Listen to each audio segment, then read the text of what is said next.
Welcome to Bheemas kitchen. ಇವತ್ತು ಸಿಹಿ ಕಡುಬು ಹೇಗೆ ಮಾಡೋದು ಅಂತ ನೋಡೋಣ. ಗಣೇಶ ಹಬ್ಬದ ಪ್ರಯುಕ್ತ ನಾವು ಇವತ್ತು ಸಿಹಿ ಕಡುಬು ಮಾಡಿದ್ದೀವಿ. ಹೇಗೆ ಮಾಡೋದು ಅಂತ ತೋರಿಸ್ತೀನಿ ಬನ್ನಿ. ಒಂದು ಪಾತ್ರೆ ಇಟ್ಕೊಳ್ಳಿ. ನೀರು ಇಟ್ಕೊಂಡಿದ್ದೀವಿ ನಾವು. ನೀರು ಚೆನ್ನಾಗಿ ಕುದ್ದಿದೆ. ಅದಕ್ಕೆ ಸ್ವಲ್ಪ 1 ಟೇಬಲ್ ಸ್ಪೂನ್ ಅಷ್ಟು ಪುಡಿ ಹಾಕೊಂಡಿದ್ದೀವಿ. ಅಕ್ಕಿ ಹಸಿಟ್ಟು ಹಾಕೊಂಡಿದ್ದೀವಿ. ನೋಡಿ ಚೆನ್ನಾಗಿ ಕುದ್ದಿದೆ. ಇವಾಗ ಹಸಿಟ್ಟು ಹಾಕೊಳ್ಳೋಣ. ನೋಡಿ ಹಸಿಟ್ಟು ಹಾಕೊಂತಾ ಇರಿ, ತಿರುಗಿಸ್ಕೊಂತಾ ಇರಿ, ಇಲ್ಲಾಂದ್ರೆ ಗಂಟಾಗುತ್ತೆ ಬಿಸಿನೀರಿಗೆ. ನೀವು ಮುದ್ದೆ ಹೇಗೆ ತಿರುಗಿಸ್ಕೊಂತೀರೋ ಹಾಗೆ ತಿರುಗಿಸ್ಕೊತಾ ಇರಿ.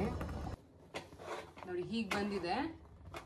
ಇನ್ನ ಚೆನ್ನಾಗಿ ಮಿಕ್ಸ್ ಮಾಡ್ತಾ ಇರಿ. ನೋಡಿ ಮುದ್ದೆ ತರ ಬಂದಿದೆ. ಈ ತರ ಗಟ್ಟಿಯಾಗಿ ಇರಲಿ, ಜಾಸ್ತಿ ತೆಳಿ ಹೋಗ್ಬೇಡ. 1 ಟೇಬಲ್ ಸ್ಪೂನ್ ಅಷ್ಟು ಎಳ್ಳು, ಗಸಗಸೆ ಮತ್ತೆ ಏಲಕ್ಕಿ ತಗೊಂಡಿದೀವಿ. ಇಲ್ಲಿ ಒಂದು ಒಣಕೊಬ್ಬರಿ ತುರಿದಿಟ್ಕೊಂಡಿದೀವಿ. ಮೇಲ್ಗಡೆ ಸಿಪ್ಪೆ ತೆಗೆದಿಟ್ಕೊಂಡಿದೀವಿ. ಬೆಲ್ಲ ಜಜ್ಜಿಟ್ಕೊಂಡಿದೀವಿ. ಒಂದು ಪ್ಯಾನ್ ಇಟ್ಕೊಳ್ಳಿ, ಬಿಸಿ ಮಾಡ್ಕೊಳ್ಳಿ. ಹಾಗೆ ಡ್ರೈ ಫ್ರೈ ಮಾಡ್ಕೊಳ್ಳಿ. ಎಳ್ಳು ಮತ್ತೆ ಗಸಗಸೆ ಹಾಕೊಳ್ಳಿ. ಲೋ ಫ್ಲೇಮಲ್ಲಿ ಇಟ್ಕೊಂಡು ನೋಡಿರಿ. ಆಗ ತೆಂಗಿನಕಾಯಿ ಸೇರಿಸ್ಕೊಳ್ಳಿ.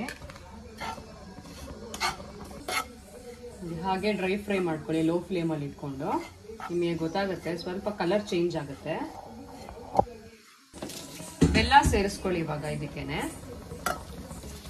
ಏಲಕ್ಕಿ ಪೌಡರ್ ಹಾಕೊಳ್ಳಿ.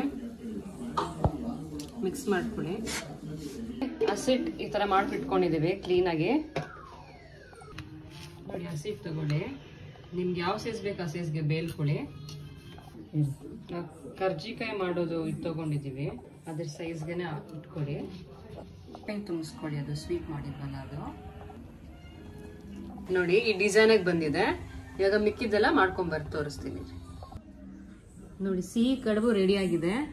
ಇನ್ಸ್ಟೆಂಟ್ ಕಡುಬು ಇದು. ಗಣೇಶಗೆ ತುಂಬಾ ಪ್ರಿಯವಾದ ಕಡುಬು. ನೋಡಿ ನೀವೇ ಮನೇಲೆ ಮಾಡ್ಕೊಬಹುದು. ಎಷ್ಟು ಚೆನ್ನಾಗಿ ಬಂದಿದೆ, ಎಷ್ಟು ಸಾಫ್ಟ್ ಆಗಿದೆ. ನೀವು ಯಾವ ಡಿಸೈನಲ್ಲಿ ಬೇಕಾದ್ರೂ ಈ ತರ ಕಡುಬು ಮಾಡ್ಕೋಬಹುದು.